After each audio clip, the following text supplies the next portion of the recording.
Գյուրջան Կասկադ, հասանելի բնակարաններ 65 ամիս մարման ժամկետով։ Հայաստանի Հանրապետության վարչապետ Նիկոլ Փաշինյանն ընդունել է Ռուսաստանի Դաշնության արտաքին գործերի նախարար Սերգեյ Լավրովին, իսկ մինչ այդ Սերգեյ Լավրովը հայաստանյան այցը սկսել էր Մայր Հայաստան հուշարձանից, ծաղիկներ խոնարհելուց։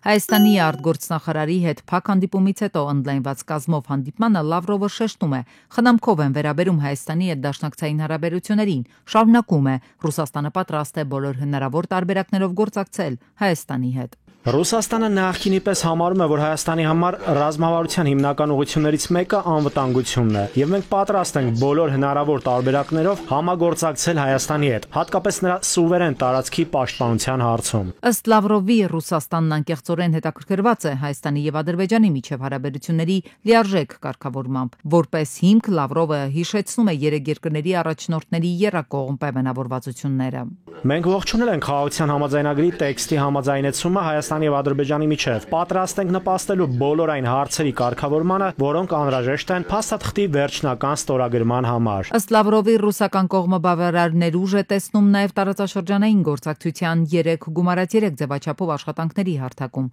Ընդլայնված կազմով այս հանդիպումից հետո երկու երկրների արտգործնախարարները ստորագրեցին արտգործնախարարությունների միջև 25-26 թվականների համար խորհրդակցությունների ծրագիրը։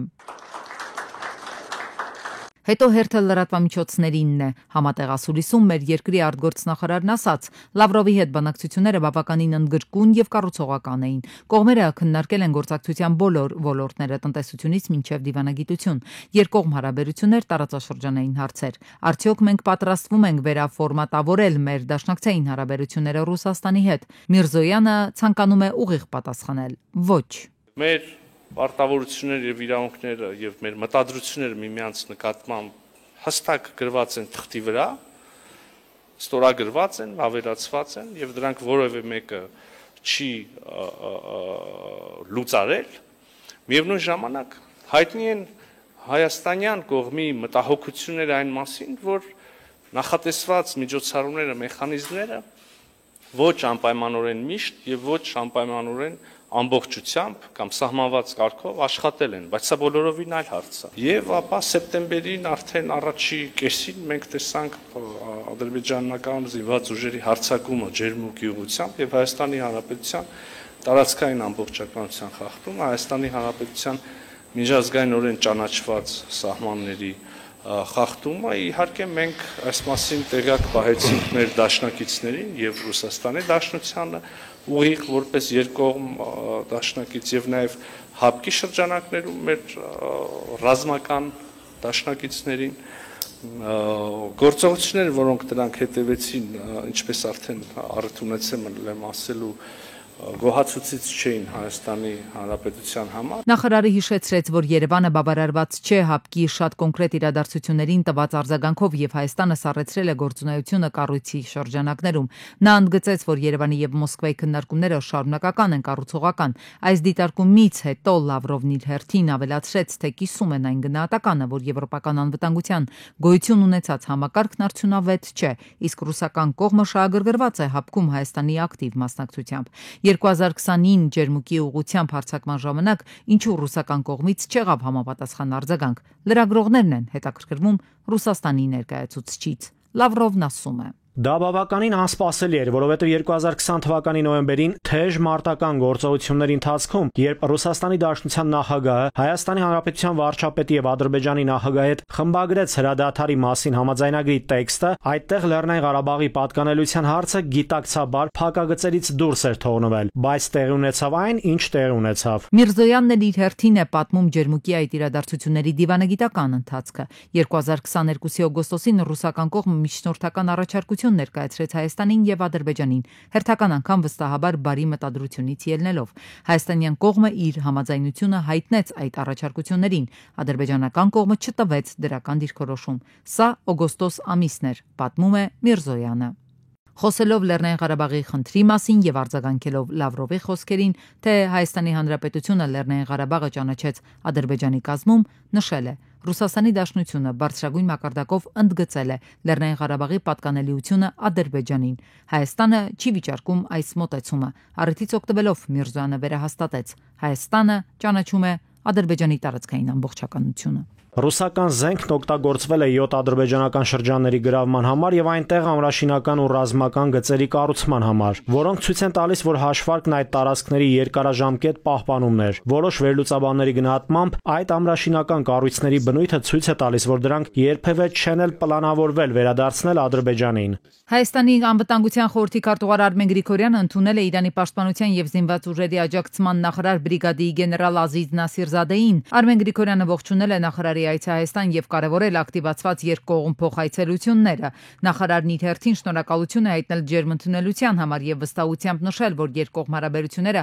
զարգանալու միտում ունեն։ Հանդիպան ընթացքում նախարար Նասիրզադեն վերահաստատել է Իրանի աջակցությունը Հայաստանի Հանրապետության տարածքային ամբողջականությանն ու տարածաշրջանի երկրների անկախությանը դեմ արտահայտվելով միջազգային ճանաչված սահմանների ցանկացած փոփոխության։ Հայաստանի եւ Ադրբեջանի միջև մշտական խաղաղության ստորագրումը կնպաստի Կովկասում եւ թյուրքական աշխարհում կայունությանը։ Այս մասին հայտարարել է Թուրքիայի նախագահ Ռեջեփ Թայիպ Էրդողանը, հայտնել են տեղական լրատվամիջոցները։ Ես վստահ եմ, որ իմ եղբայր Իլհամ Ալիևը խաղաղություն կբերի տարածաշրջան, հավելել է Էրդողանը։ Նշենք, որ գագաթնաժողովը կայացել է Բուդապեշտում մայիսի 21-ին։ Памятник Գարիգինու նժդե ֆաշիստ։ Կովկասի պատմության կենտրոնի տնօրեն Ռիզվան Հուսեյնովն է, որը ցինիկաբար ցուցադրում է, թե ինչպես են ադրբեջանցիները ապամոնտաժել Արցախի Մարտունի քաղաքում գտնվող Գարեգին Նժդեհի հուշարձանը ու թողել միայն պատվանդանը որպես հիշողություն։ Նժդեհից ու Նժդեհյան գաղափարախոսությունից սարսափող թշնամին այսօր էլ լավ է հիշում նրա մարտական ոգին ու խիզախ տեսակը, հայի տեսակը, որ աննահանջ էր, ինքնաճանաչ ու հայրենատեր։ Թուրք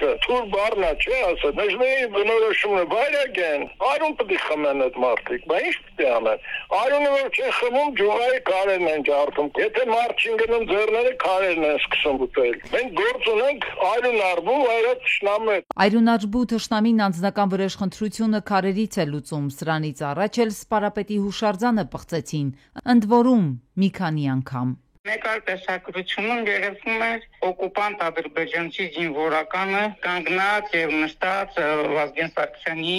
արձանի վրա։ Դրանից որոշակի ժամանակ հետո տեսանք, որ արձանը հիմնովին ոչնչացված է, ընդ որում մասերի է բաժանված։ Վազգեն, Մոնթե, Նժդե, սրանք անուններ են, որ դաջվել են հայ ժողովրդի պատմության հերոսական էջերում, եւ ամենևին էլ պատահական չէ, որ հենց մեր հերոսների մարտական ոգին, հայրենատիրության ու ազգային գաղափարախոսության ուսմունքն են տասնամյակներ շարունակ դարձել թշնամու կոկորտի փուշը։ Այսօր վաղը եւ հավիտյանս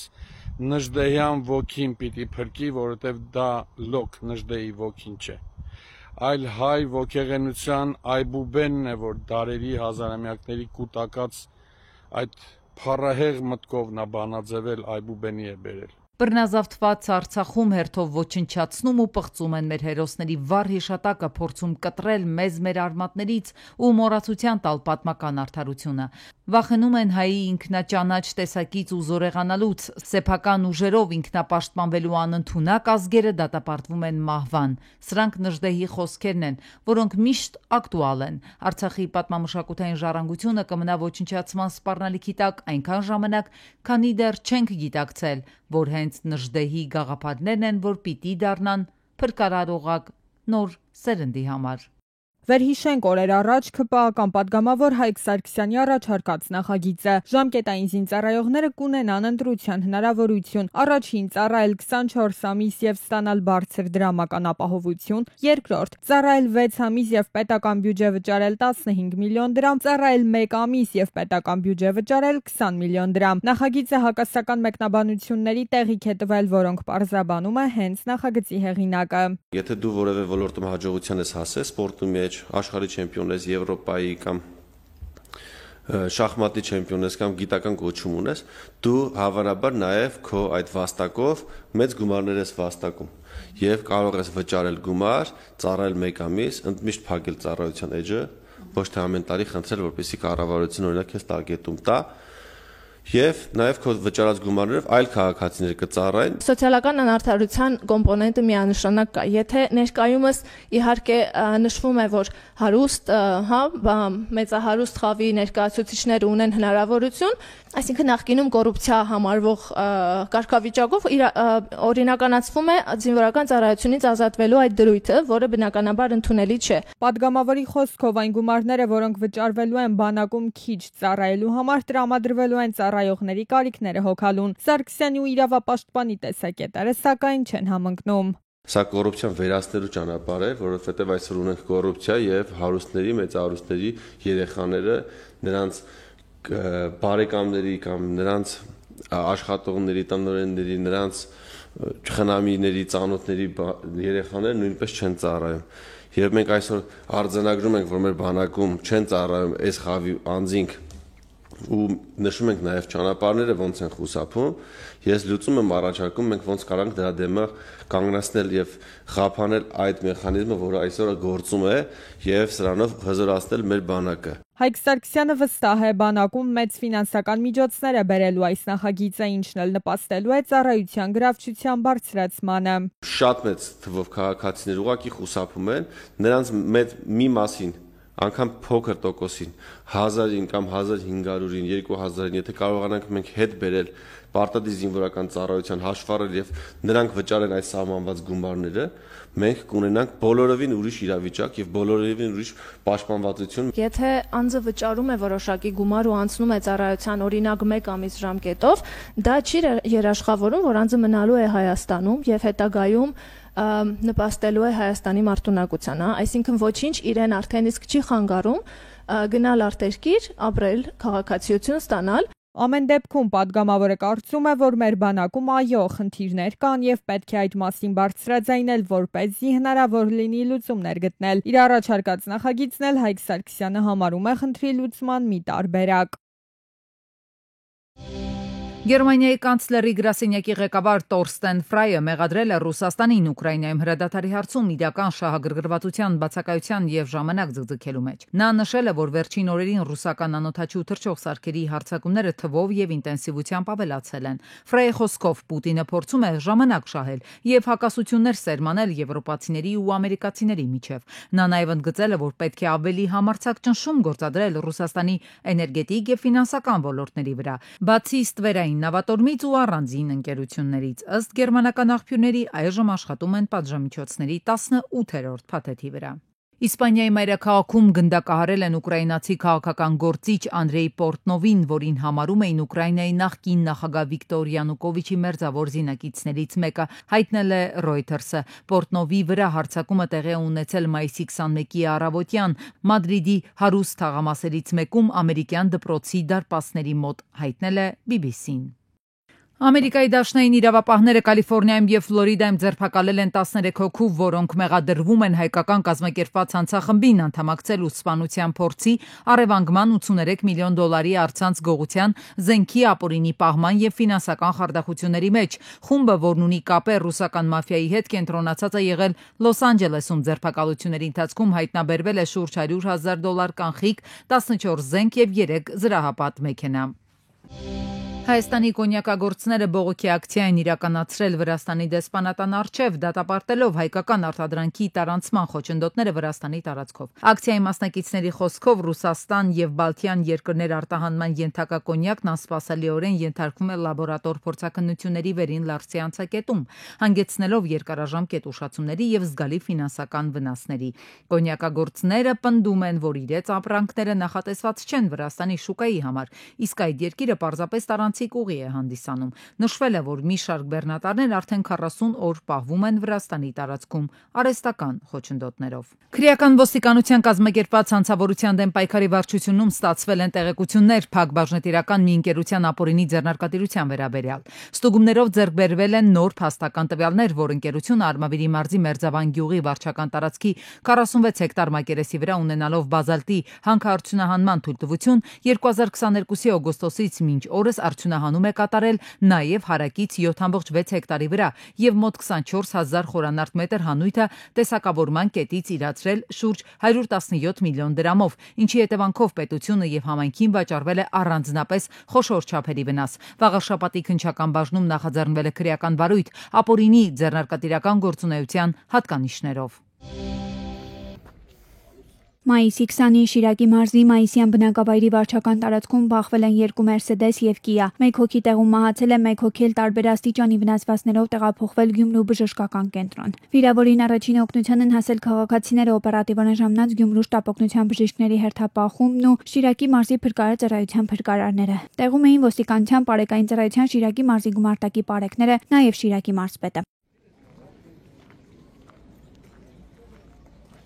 Կարելի ասել ավտոմեքենաները վերածվել են մետաղի ջարդոնի։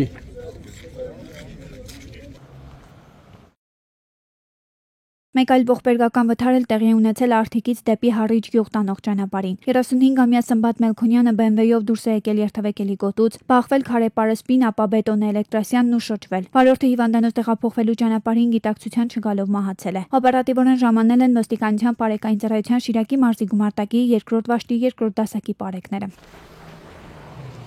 Վթարի փաստով Արթիկի Եվանի քննչական բաժնում նախաձեռնվել է քրեական վարույթ։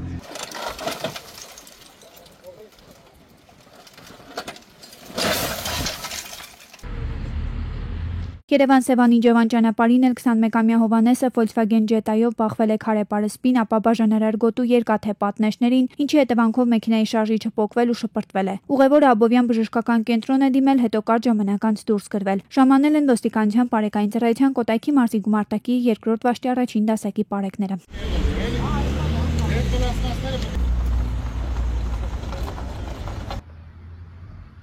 Մայիսի 20-ին Տաթև Լծեն Խաչմերուկում բախվել են 35-ամյա Վահեի Կամազ Բեռնատարը եւ 49-ամյա Տարոնի Toyota Land Cruiser-ը։ 3 հոգի տեղափոխվել են Գորիս բժշկական կենտրոն։ Օպերատիվորեն ժամանել են փրկարարության Գորիսի Շեջ փրկարարական ջոկատի Շեջ փրկարարները, ոստիկանության բարեկային ծառայության Սյունիքի մարզի գումարտակի 2-րդ վաշտի առաջին դասակի պարեկները։